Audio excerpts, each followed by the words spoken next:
Well, it's 4:03, so I think we can get this meeting rolling. If nobody remembers me, I'm Kieran, the one who barrages you with emails. And I tried to get all the meeting items sort of shared in advance.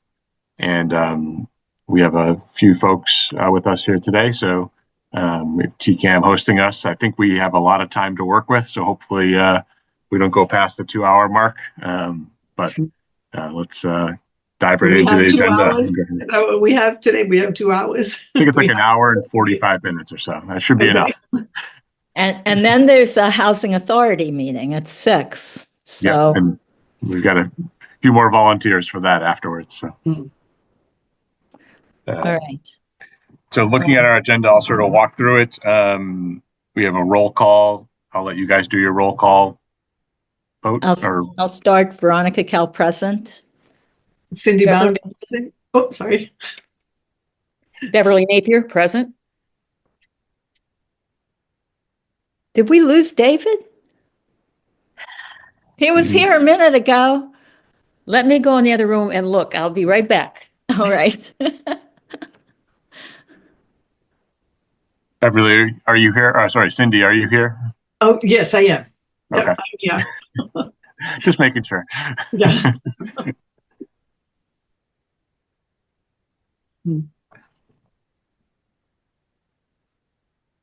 I know. I can't believe this is Memorial Day weekend. I know, time doesn't feel like it with 45 degrees and rain outside. So I know. That's okay. Luddite Davis here. David's also here. All right. Do we have Beverly as well? No, you get me, you lose her. I gotta get the chair here. Let me get a sit.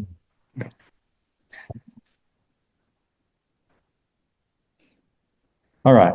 All right, good. I don't think we have any additions or deletions currently. But as Veronica stated, we will look to elect and organize the board at our next meeting. Just as a future agenda item, I'll put that on the next list, if we will. Any other questions between those areas? Nope. I do not. I think everything I have fits under an agenda item. So okay. Under the ARPA, I want to talk about budget. So. Yep. Item 1.4 was a review of meeting minutes from 4/22. One thing to note on those meeting minutes is I tried to strike through when we weren't able to finish that meeting, due to the technical difficulties that we ran into. So some of those items will show up tonight again, but they weren't visited at that 4/22 meeting. So if you need any revisions on the minutes that are there or are proposed, please let me know. If not, we want to vote to okay them. So. I don't have them up right here in front of me, but I did read through them and they look good. I had in my minutes, Kieran, 4:47 p.m. adjourned by consensus because I have lost Beverly and David. 4:47 p.m. adjourned by consensus. Great. I can make that. I'll make that change, and then were there any other changes? It's more a clerical one rather than content. Right. That was all I had. What about anybody else, though?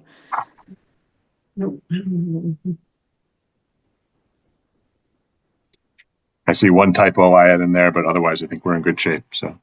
Okay. All right. So do we need a motion to, I'll move to accept the minutes of the 4/22/2025 meeting with the clerical edits. Second. It was my second. Beverly, right? Yeah, that's what I have.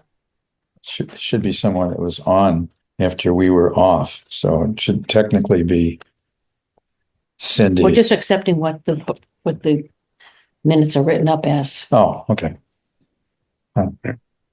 We don't have to do a roll call. We don't have to. We do have to do a roll call vote to accept the minutes. So, yeah.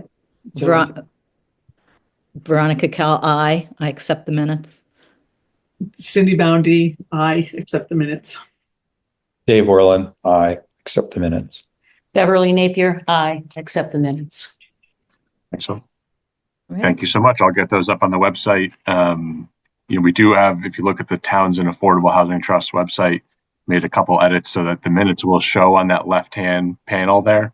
We'll also get other things like the forest cutting plan will be, accessible up there as a PDF, and that will nicely segue into our, sort of meeting business here. And 2.1 is the forest cutting plan, which I included in the packet for the meeting and was approved by our friends at DCR. So. I'd like to ask a question regarding the cutting. We entered into an agreement with the forester. I believe it's over 2 years ago now. Am I wrong? I think October, November timeframe will be 2 years ago. Okay, so referenced in that agreement were lumber prices, which were based on the lumber prices at that time.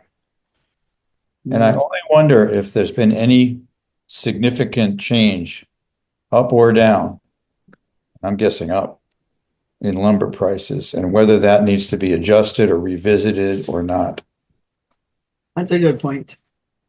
That's a good point. I mean, on a thing, I have someone who's redoing their kitchen, and they said add 20% to all of your costs because lumber prices. They were doing an addition and a kitchen thing because of everything that's happened over the last month or so. My only question, so maybe whether Kyle would honor current prices or whether we're frozen to we're committed to the prices on the original agreement, which to me is outdated. Mm-hmm. That's my only, and I just throw that out to you guys. I don't know how much that'll matter, but it might matter a lot. I know if it's like 20%, that's significant. Mm-hmm. So, Kieran, have you had any contact with Kyle Anderson, the forester? I have not, but I can certainly look through the emails and connect and hopefully see if that's something that had like an asterisk next to it that'd be as of market rate would be my guess. If I were a betting person, I would bet it's based on the market rate of lumber for domestic production. But we can certainly get some clarification there. 2 years ago, the price would have been a lot higher probably than it is now. Because that was still COVID time, basically, COVID material time. Well, that's true, but I don't know. So yeah, check with him. The other thing I think is timetable. So I agree with what everybody said so far about the market prices. So yeah, I would check with him, and then see timetable on the cutting. I'm guessing it won't be till November or so at this point. Okay, thanks. Second on our meeting business is 2.2 is the Blood Road property. It's that concept that we've discussed a few different times with sort of the housing concept up there on Blood and West Elm. Last we left off, I was sort of tasked to chat with town council, a consultant from JM Goldson, as well as Laura Schufelt from MHP, to sort of see how we'd like to build assistance with the program, or guiding parameters for how to do an RFP and what it should look like. I tried to share, I think I shared in the meeting packet, a quote of work from JM Goldson for them sort of scoping services. Not inexpensive by any means. And we've, kind of got to decide what type of hat we want to wear to get this project sort of rolling here, if you will. So I'll leave it to you guys to discuss or ask questions, if there are any. Are there any funds? Should we talk about funding before we? Funding. Yeah, maybe take that out of order, if you will. So yeah, so that is really 2.6. So can we go down and talk about that? Yes. Yep. 2.6 is the ARPA Housing Trust Fund discussion. At the previous meeting, we were looking at a Unibank statement that had $100,000 worth of ARPA money, CARES money, if you will, CARES Act money, and then had accrued some interest, which is always nice to see. I think from the select board viewpoint, I think the 100K has been reallocated or repurposed is my Do you want me hunch. to talk on that? Apparently, we can't use it for budget. It is most likely going back to the U.S. Treasury, Okay. which is a shame because I hate to return money to the U.S. Treasury. We returned the CVRLF funds, the first round of Trump funds. The second round was the Biden money. We returned about 300,000 to the state. The town did because they hadn't been spent. So in any event, I hate to do that, but it looks like that's what's happening. The reason is that there was no subrecipient agreement. So there is a question out to town council as to whether or not that was needed because we are not a 501c3. And we did meet, not the trust, but I was no longer a selectman when this meeting happened, but it was between Eric, me, Melissa, Katie, and Jennifer Thompson to make sure that all the money got moved into the Unibank fund correctly and that everything was there so that it was ours. It was reported to the U.S. Treasury as having been allocated to affordable housing. But the Roselli, a person who does the accounting for the town, came and said that we had to have a subrecipient agreement, and if not, it had to go back. So that's what happened there. So going back is relative. I thought the interest was staying in Unibank. I was told this past week that it isn't. And so I have a budget to share. Am I able to share?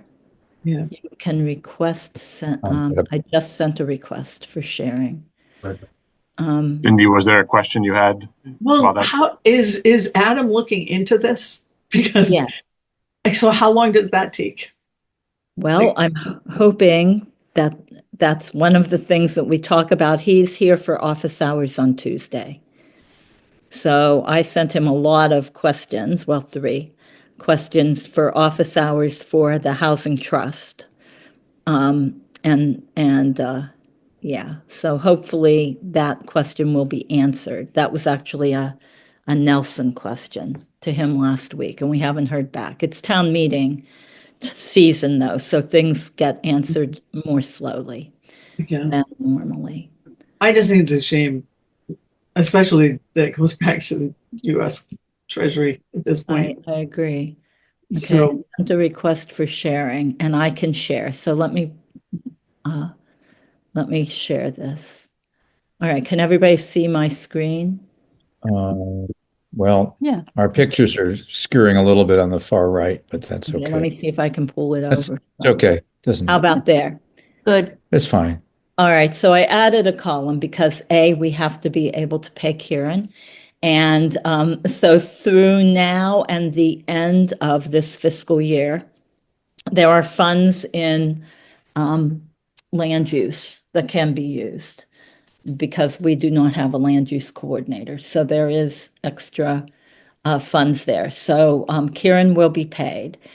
And then I said I wanted the rest of it put in the omnibus to be voted at town meeting on the 18th, because until the forestry is completed and or another thing we have to talk about is selling one of our properties, the one on Haynes Road, the one that we were going to offer to Habitat for Humanity, that 2 to 3 acre piece standalone.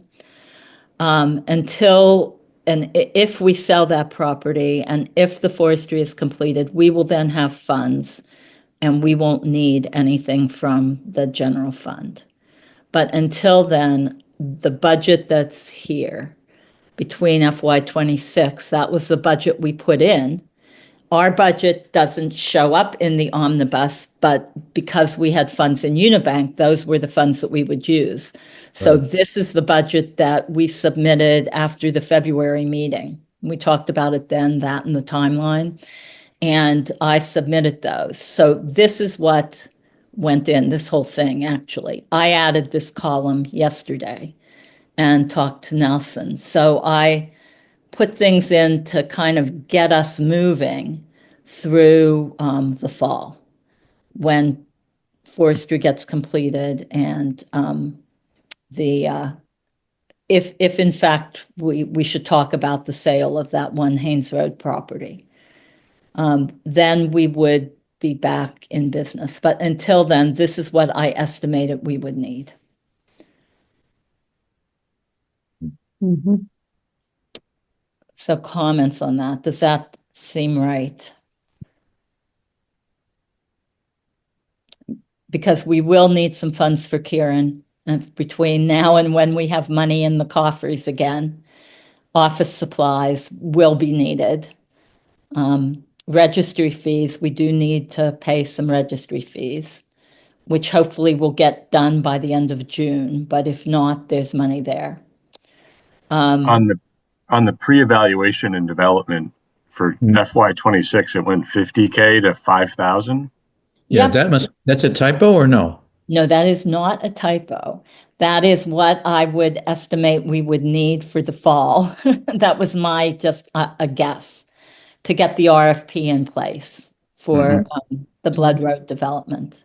Yep. So for a second set of eyes. And I figured if in fact we vote to sell a piece of property, because I don't know how else to get money. CPA won't be handing out money anytime soon. It'll be probably 2 years till we have CPA funds that we could even request for use. So that's what I did. Training 500. I know Kieran, it might be on here. We can talk about that then, but I know Kieran wanted to go to the MHP conference. I don't know if anybody else was interested. I can't go because I'm out of town this year during that time. But anyway, and then travel, I put in $50. That would be for like mileage to, whatever, to the conference, etc. So that's what I thought would be the bare bones budget that we would need up until we have funds again. So we should talk about the sale of the property then to be able to fund that, no? Yeah, I think so. So how do people feel about selling their property? I'm personally, I don't feel any reason not to, but does anyone? Well, I certainly don't know of any reason not to, so. Yeah, I do, but I really think that it shouldn't be sold until the deed has been transferred. Yes, which is one of the topics for next week. Okay. That was on track to be done 2 years ago. So, and Kieran and I met with Adam last month, and he said he needs a certified copy of the town meeting vote, which he did have because I gave it to him after that town meeting, but it didn't get registered. So hopefully he has it by the time we meet next week, and that can get done before the end of the year, the fiscal year, which is the end of June. So do we know a value? Has anyone comped that property? Is there any thoughts on what its value is? What's a fair price? Well, I looked on Zillow and I think 100K or up. Yeah, I mean, if you're looking at, so a couple of us were able to sort of watch the auction that happened a couple of weeks ago. Yeah. And, there was a couple buildable parcels in there, as well as one sort of commercially, funded parcel. And I think Veronica's right. You're around 100K or so for a lot that without any perk testing, without any info behind it. You're probably in that ballpark. I don't know, and I think we're hoping Adam can remind us and give us some of the tools for how to get the parcel on the market and what that looks like, because there's some fees with putting something up for sale. If you have to pay a realtor, or you got to pay an attorney to represent you to do that, but that might all be part of the closing process for the sale. So I think 100 would probably be about plus or minus 100K, right in that ballpark. So Yeah, I know, just as a thing, I'm always looking at on realtor.com.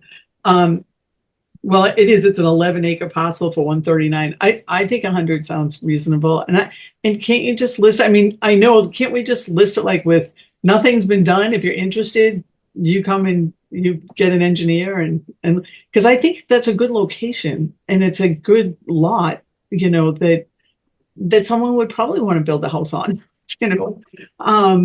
So I think it sounds like a plan. It's just, it's got to be recorded before we do it. Just to make sure we have clear title. Exactly. I think that's all. And it was transferred to the trust at town meeting. So, yeah.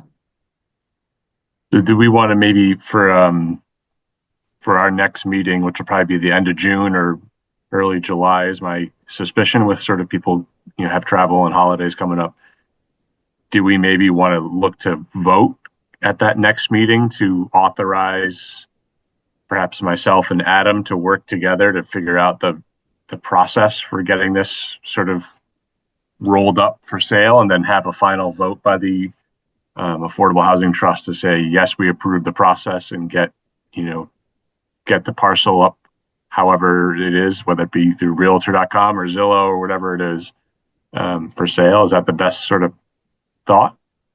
So I think we move forward as quickly as we can, because we don't want to miss, this is prime time for selling real estate, as I'm sure Cindy knows. Yeah. Right. We don't want to put it up for sale in the fall if we can get it up for sale by the end of June or early July at the latest. Yeah, but people can do engineering if they have to do engineering on the lot, or, I mean, we've had some, but yeah, I don't know. I think.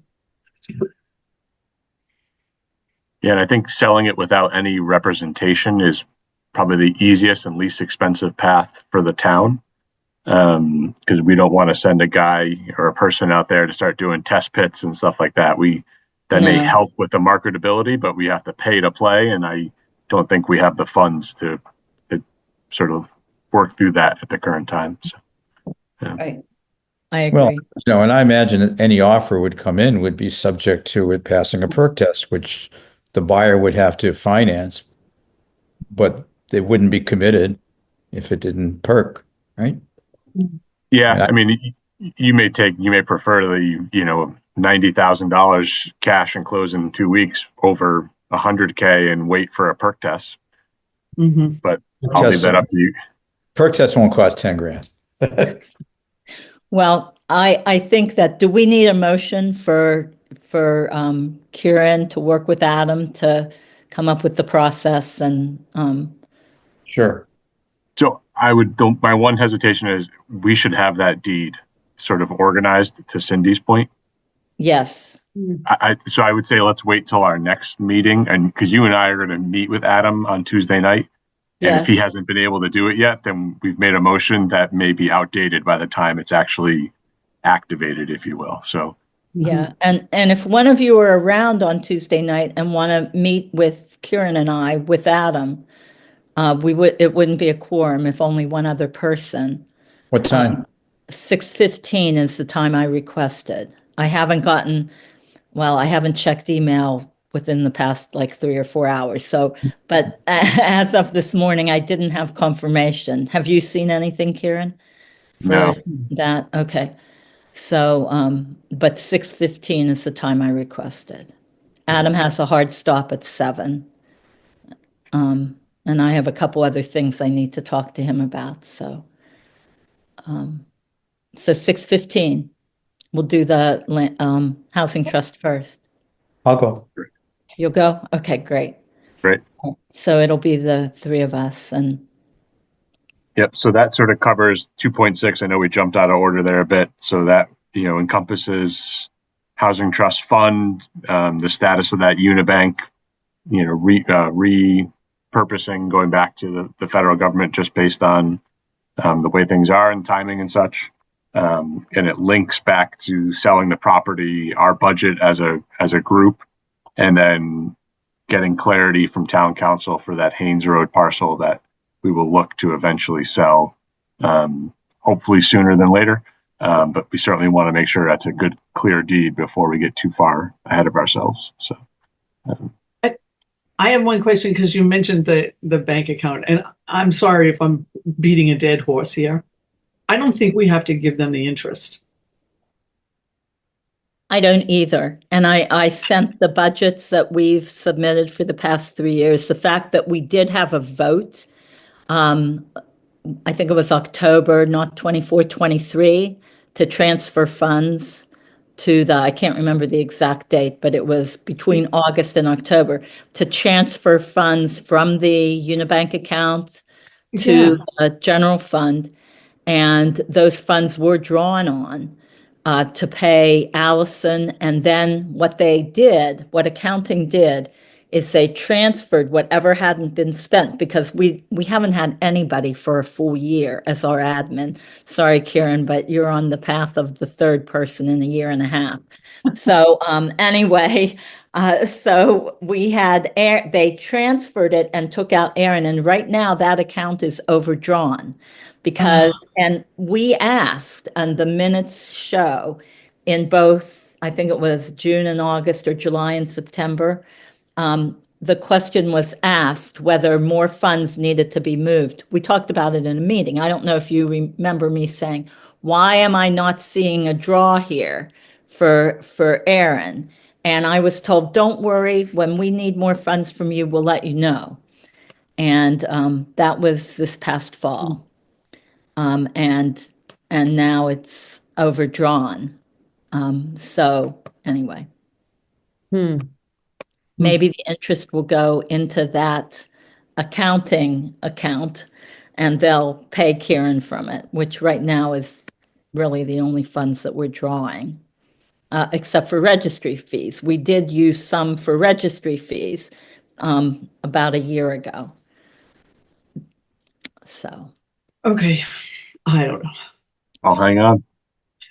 All right. Sorry. I won't say anything else about the money. I'm so pissed about it. Good question. So then, all right. So sorting back to our agenda, the 2.2, the Blood Road property concept, and my work to sort of get MHP, JM Goldson, and town council sort of on board with eventually kind of building out an RFP and a process for us. Part of the meeting packet did include kind of a quote of work from MHP, from our friends at JM Goldson. Not an inexpensive project, really, but they do offer design and support for RFPs. Sort of focus groups and working with community members. I have my own experience with JM Goldson. I found them pretty resourceful, and they really helped your neighbors in Dunstable with their project. That shovels will be in the ground, shortly for an affordable housing parcel, mixed use housing parcel, really. That said, Laura at MHP did email me this morning and say, hey, just checking in on things. How are they coming along? Oh, good. Yeah. And I said ironic timing because we're going to be meeting this afternoon. So I said, let me report back to you after this meeting. So I'll catch up with her next week. My summary of town council is I think he's available when needed, but I don't know if he'd be super hands-on on the process to build this out. He may assign another representative from that group that maybe specializes in RFP build out, for housing projects. That was sort of my gut take from quickly chatting with Adam a few weeks ago. But maybe I misread that, Veronica. What were your thoughts? Say that again? What were your thoughts on Adam? Sort of, it didn't really feel like his firm had the capacity to That's, I also worry there about the time situation. Like there are times when they're really busy and don't get to use quickly. So it's a capacity thing, I guess, is what it comes down to. So I can we look at the Goldson one? Yep, I can Do you share mind? that. Am I Yep. jumping too much? I had a question about this. What's the difference between one virtual public forum and two virtual focus groups? That's a good question. To me, That's yeah. go So like, a public forum is like what we just did for the Nashua River Watershed Association, and the MVP that I hosted that a couple weeks ago with folks that were interested from other communities to just come to a Zoom and listen to a presentation and hear what's being discussed. I think a focus group would be, our group and maybe some other volunteers or other interested parties, abutters, whomever it might be, and have them offer their opinion on what concepts we've discussed and what concepts we have before us, and maybe an example of a similar project elsewhere. And then from that focus group, you'd bring sort of action items away.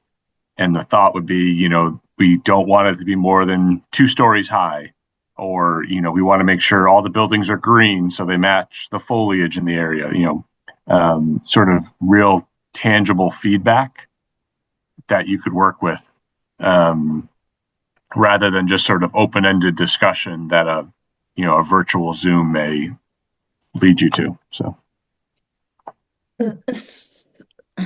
So I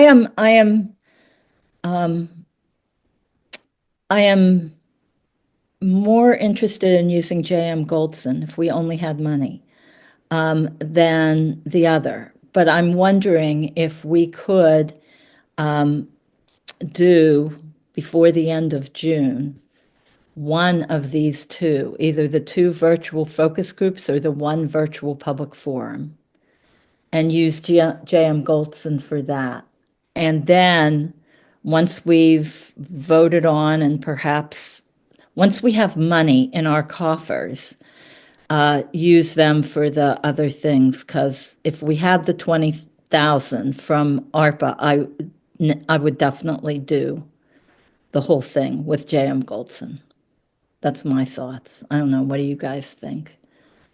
Well, I'm trying to understand what the estimated costs are for J.M. Goldson, number one, and number two, I guess you just touched on it, what the timeline might be. For them to get involved, a public forum, and then to move forward from there. And where our funds are available and when they might be available to move forward. I don't understand the finances. Oh, I see something just came up here. Is this explaining it? Yeah, I'm trying to share. Okay, sorry. Yep. This is probably exactly what I was asking.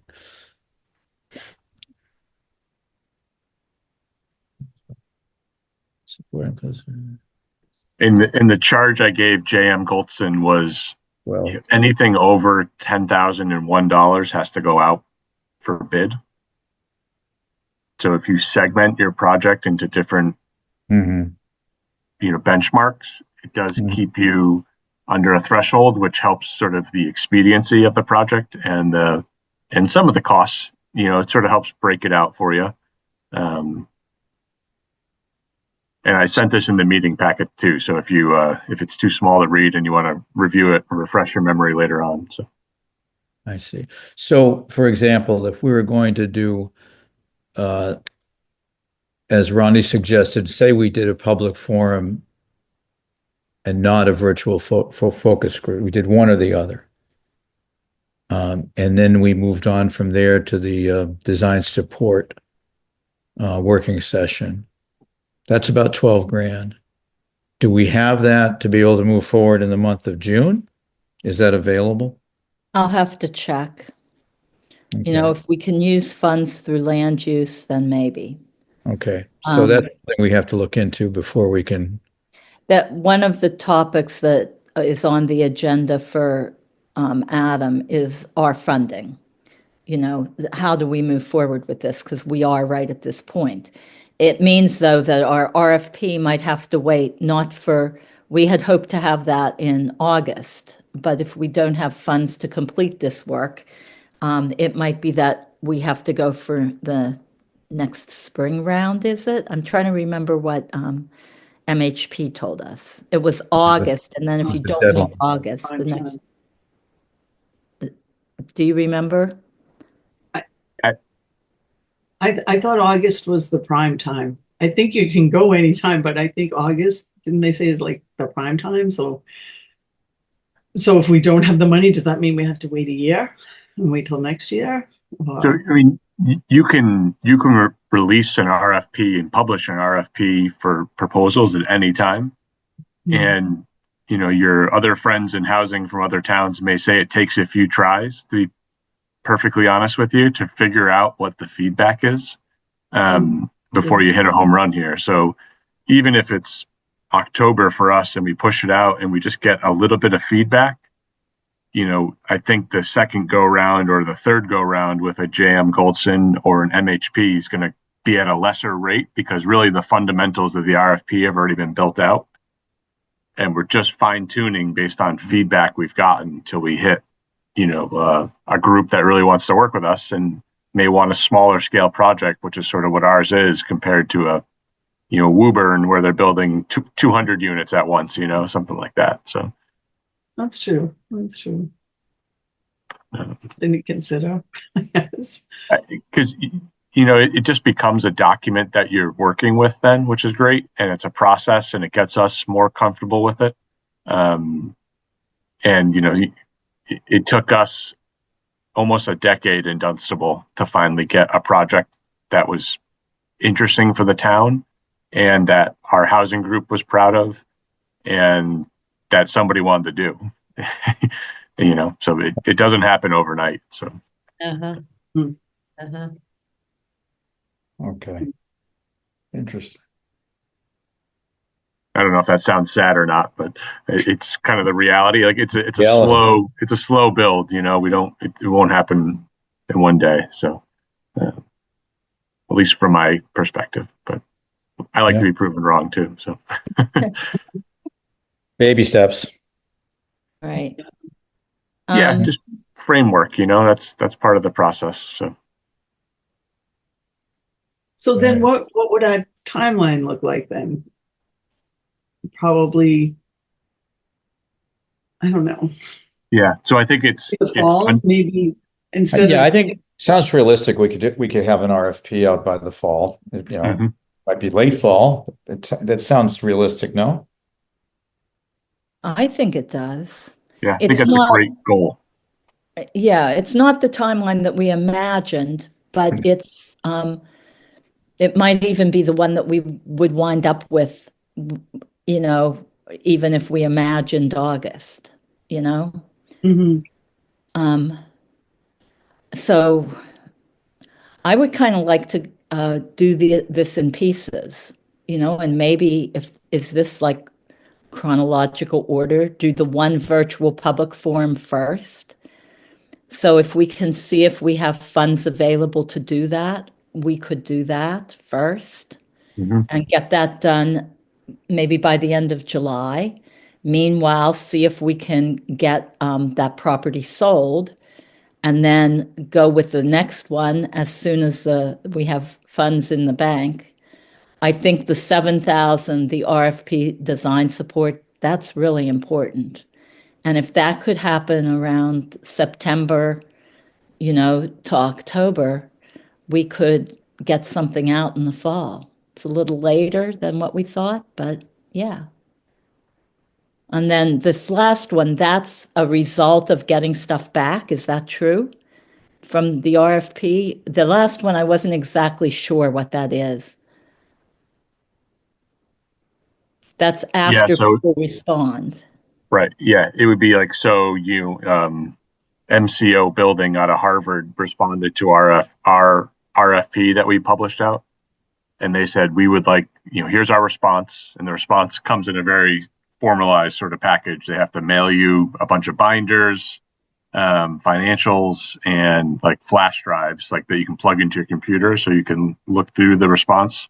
Mhm. And then Goldson or MHP or whomever would sit down with us, with MCO or 1, 2, 3 builders, and say, here's our questions about your response, and here's how we're going to rate it. It would be up to our committee to rate the respondents in a Okay. public forum and decide if there was one that needed some fine tuning, or if we felt thrilled about one, we could move forward with them and identify them as the succeeding RFP response. And then next steps from there, I think Goldson would hand it off to town council to write up an agreement from there.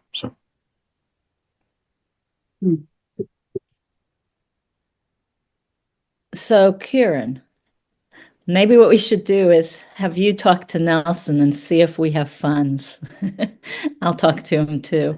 Yeah, felt like that's where this was going. So, and see, maybe we need a vote to do that. But if we could have Kieran talk to Nelson and see if we could get started with the first one, because I think we're ready to go out to the community. Yeah, and this is more just a question for the group. If we have a timber plan and they cut down they cut down $20,000 worth of timber, where does that money go? That's on the list. Okay.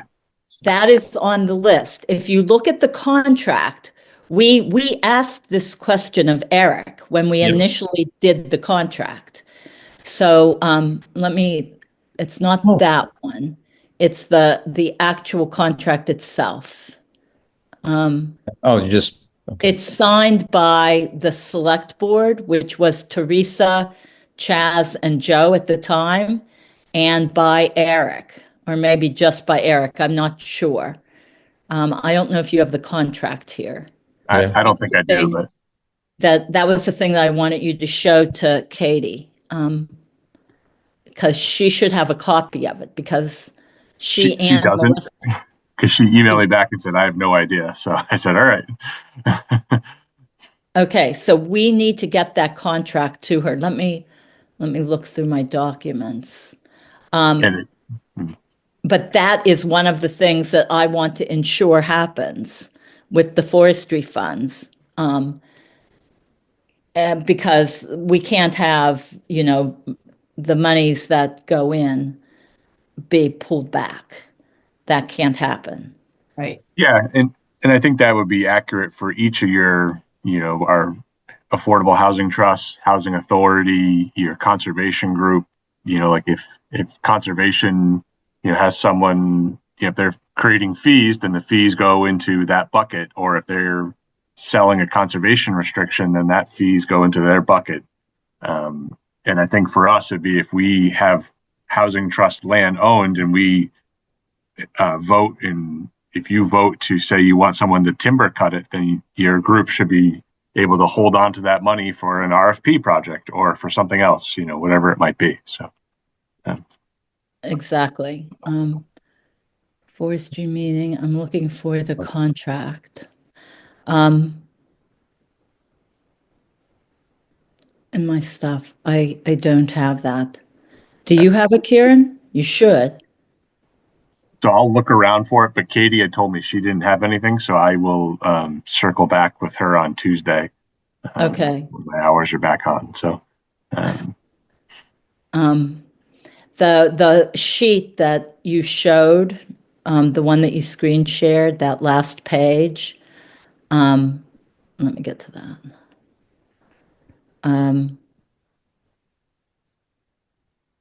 The one that I signed, that is not the contract in total.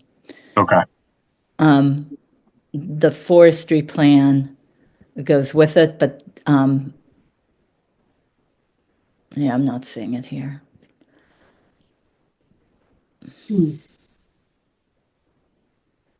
Yeah, because Katie had asked me this afternoon. She did not have any information. Please forward it over. And she goes, "Who owns the land the clearing is being done on?"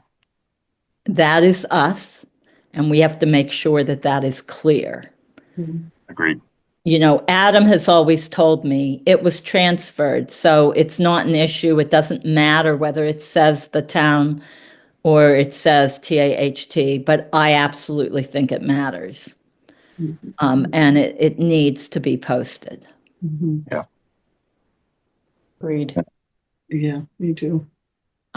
Because, you know, Well, so I took from that, I'll follow up with Nelson to see how our budget looks for working with JM Goldson on that first task. And just to be mindful of our agenda, I'll look at our 2.4 item, which is the Haynes Road property encroachment. Yeah. I had sat down with Adam and Veronica again a few weeks back, and he okayed and approved that sort of tree location project, if you will, for the neighbor that, you know, unfortunately cut down those trees. He was going to draft up a letter for us to review, and I have not received that yet. And I'll join Veronica on Tuesday night and nudge him for that letter that sort of talks about the enforcement, and David as well, to say, hey, you know, here's what we're looking for. We gave him, you know, the committee's marching orders there from our previous meeting. So I'm hopeful we have some clarity on that on Tuesday night to say to the landowner, you know, next door, you know, here's the town's position. Here's the resolution. Yeah, here's our proposal. Yeah. So one thing on that, Karen, you might want to consider sending him an email and just say, hey, you know, I'm meeting with you and Veronica at 6:15 on Tuesday. You know, any letter you have together for the encroachment would be great. Okay, a little like reminder. Yes. Is a timeline going to be part of that? For him, in other words, okay, yeah, we want you to plant trees. It's okay, yeah. And, you know, we see it in 5 years. I mean, No, I think we discussed it, I Yeah. think. Did we did not? we? Yep, and yeah, Veronica, you're muted at the moment, but we shared our notes with him that, you know, we want the 12, you know, arborist quality trees, you know, these locations, you know, we want, you know, 1 year warranty guarantee on the trees.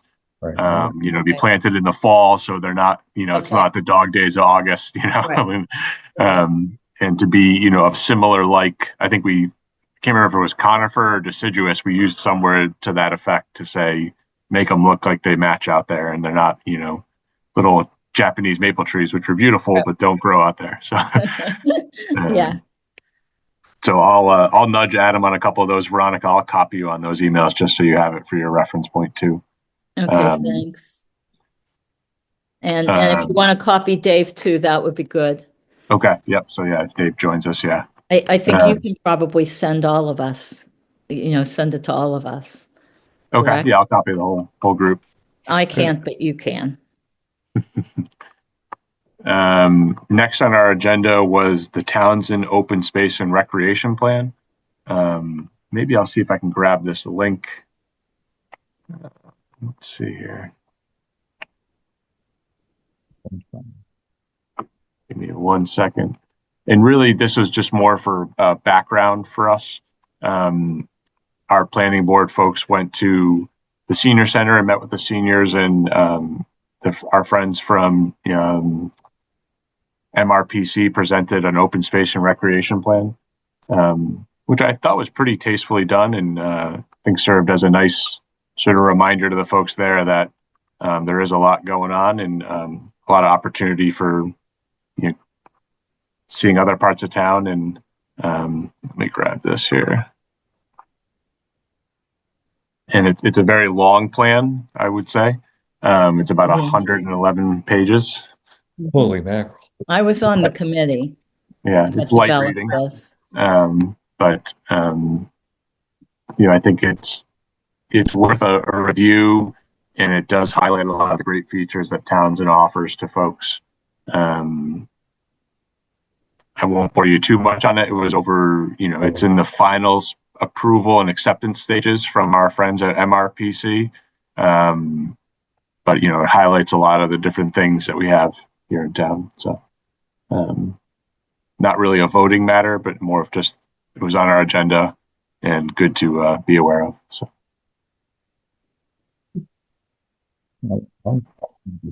Yeah. It's pretty well done. It's a great document as a resource. So, any questions on this, or do you want me to dive in more deeply? Or I don't need it, but if anybody else does, go for it. It looks like a really interesting document. I'm gonna go through it, but not at this minute. Yeah. I mean, just like on this page here, it talks about environmental justice and where we have senior housing, a community center, the town hall, and just sort of these areas where when you start to identify community planning, it's where you want to have more dense housing options, and like your fitness center and your, playground for kiddos and school centers, because it becomes the sort of the Bunker Hill. Yeah, it's the Bunker Hill of your area where everyone's going to gather and meet and hang out, listen to music, or whatever it might be. So just something worth reading when you have some free time or you're trying to fall asleep, one or the other. So.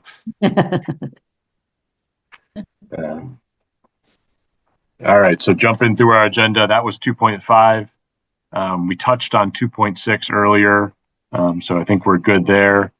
2.7, sort of an interesting topic, and it does sort of dovetail well into our budget discussion and sort of housing in Townsend. The backstory is that One Lois Lane is an affordable housing unit for sale in town. It is currently on your Zillows, your Realtors, your Realtor.com, MLS Pinergy, and it's marketed by a local realtor. It's been on the market for quite some time. The backstory there is after it's been on the market for a while and they haven't found an eligible low-income buyer, family, etc., it goes into the general population of homes to sell, is my understanding. We had a goal of saying to ourselves, I think Veronica and I, and sort of gleaning from a few others, that we'd love to keep that house within the affordable housing, bucket. Time is not really on our side for that. So we're kind of on the back burner for what we think we can do there. I will stop talking to see if there's any questions. So. We don't know it. Oh, sorry, Dave. No, I was just going to ask if they had done any price reductions in the time it's been available. It seems a little high, but maybe I'm wrong. For 1,000 square feet, I don't know. What do you think? I don't know. The single family houses are selling for a lot of money in towns, and they seem to be. But so it's been on for like 20 days, right? But we don't know what's happened with that lottery, because I don't know where that registry is that people go to look for affordable housing. I don't know anything about that. Does anyone know anything about that? So if you look at this letter I've shared, if you can still see, it's a little bit of a sub, might be a little harder to see, but it's from CHAPA, basically, with that green header here. Yeah. And it talks about the owner, Ms. Klopp, asking to sell it, and, the 90-day period that the town can elect to purchase. So really, it's going to sit on the market till July. And then they're going to probably retool it and put it out as a non-income restricted house. So.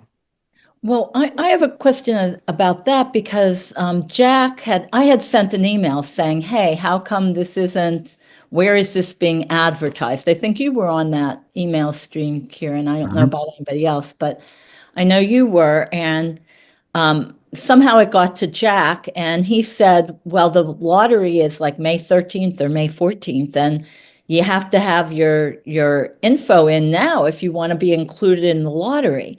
And I was confused about what lottery that was. Does that mean that we already lost the home? We, the town, not we, the trust or the housing authority, but the town, did we already lose it?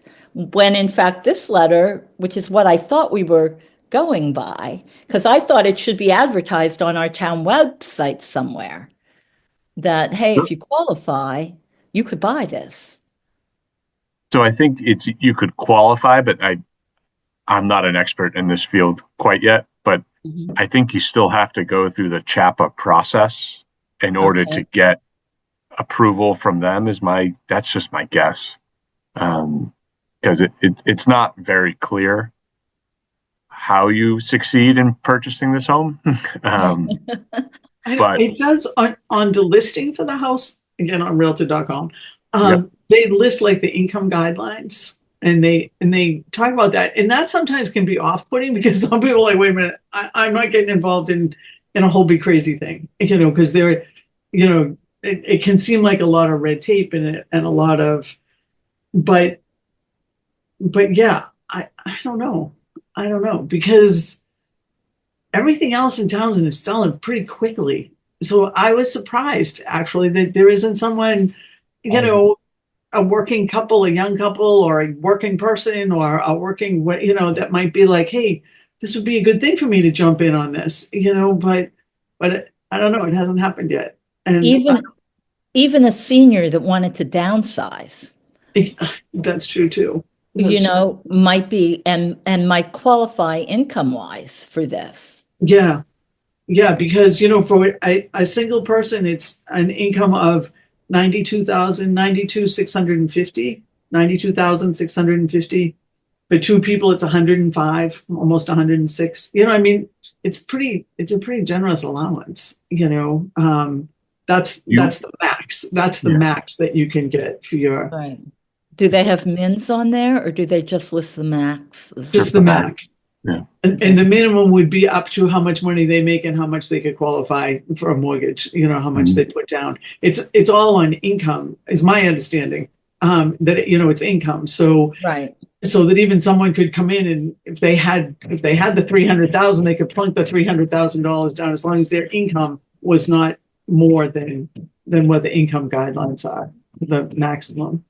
But, do you want me to reach out to CHAPA and just ask them, their last sentence here is, please feel free to contact Carol Marine, Senior Program Manager, if you're interested in helping us market the property or have any questions.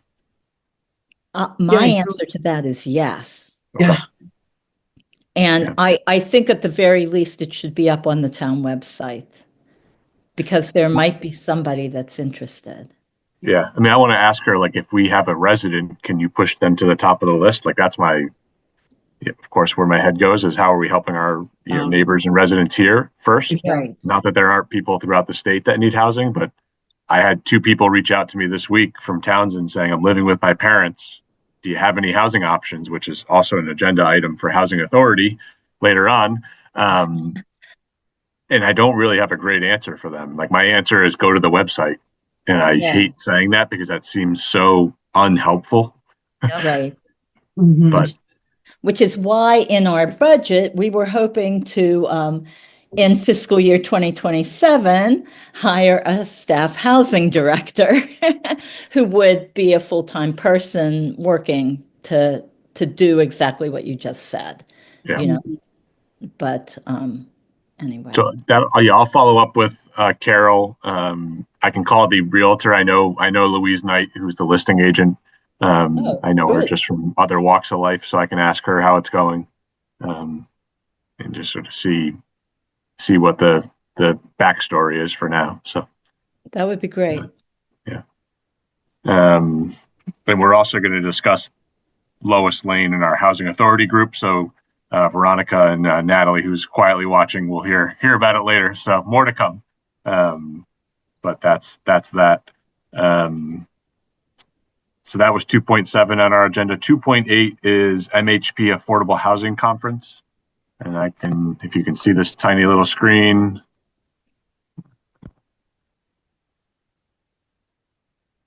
That's the Housing Institute that Veronica attended last year.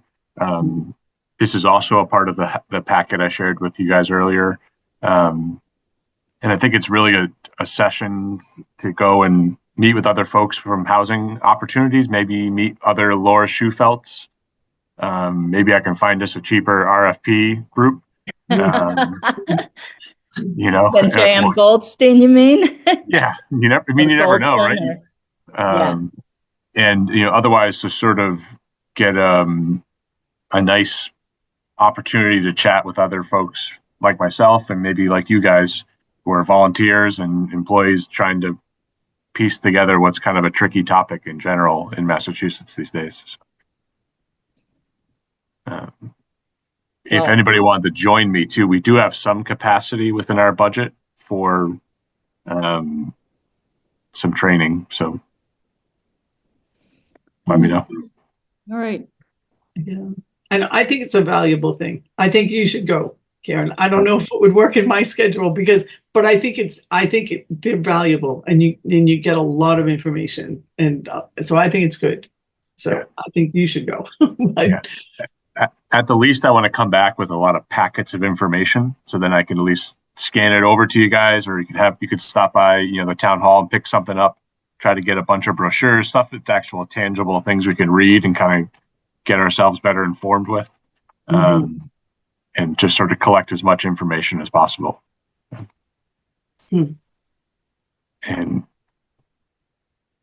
for this one, I may suggest a vote just because it's going to be using town resources for me to sign up and go. It's about $175 for both sessions, and some mileage. So I just want to make sure I do it with your okay and official approval. Make a motion. I think it's great. I support that. I make a motion that we fund the funds for Karen to go to the MHP housing conference. I will second that. All those in favor? Roll call vote. Okay. I, Cindy Boundy. Aye, Beverly. I'm sorry, go ahead. Aye, Beverly Napier. Aye, Dave Whirling. Aye, Veronica Cal. Excellent. Thank you. And again, we do have if anybody, we have about another week or so to sign up. If anybody decides they are interested, our training budget is about $850 and it has had no money spent against it. This is $175 for both days. There's also, you can segment it. You could go to the 4th or you could go to the 5th if you wanted to. Yeah, you can drive on your own, but I always have a cup of coffee with you at the event if you want. So, but just a heads up, or if you know anybody else that might be interested, think it's use it or lose it on these budget items. So those are the budget funds that we already moved in, I believe, into the accounting. Yeah, this was a pre-existing, not a dollar's been spent against it. So, and that's the second year in a row. So, right. I think there was $150 taken out for what I went to last year. Okay. I think that's why it's down to $850 because I went last year and I seem to remember it being $150. Cool. So, great. And it was good. It's definitely worth going to. I learned a lot about ADUs and the laws that were in place. I met with Laura Schufelt to make sure that we kept things rolling forward because I was concerned about that. So anyway, she was there. She was one of the people that presented at the conference. So it's good. All right. Is it, my last sort of question, is it safe to say we want to focus on J.M. Goldson? Or should I kind of set Laura free on working with us on our concept project? Or do you want me to hold tight for now until we know we sell that parcel, we have money, et cetera, et cetera? I think we hold tight. What do you guys think? Yeah, Yeah, at least till our next meeting when Yeah. we, so just hold everybody off for a little bit, but check with the funding for JM Goldson. Got it. Okay. They did Last our housing production plan, so Yeah. I'm comfortable with them. So. Yeah. Our favorite topic, looking at our schedule, when do we want to try to meet again? When are people available? I think late June. That's what I think, if people are available. This time, otherwise tomorrow. Okay. June 26th. Let me look at that. It's a Thursday.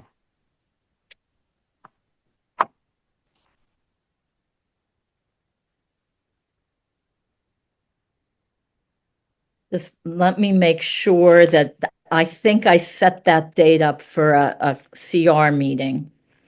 Hang on 1 minute. I did. But it's not until 7 p.m. So if we want to meet earlier, we could. So that would be good because that's the week after town meeting. And the week before is Juneteenth.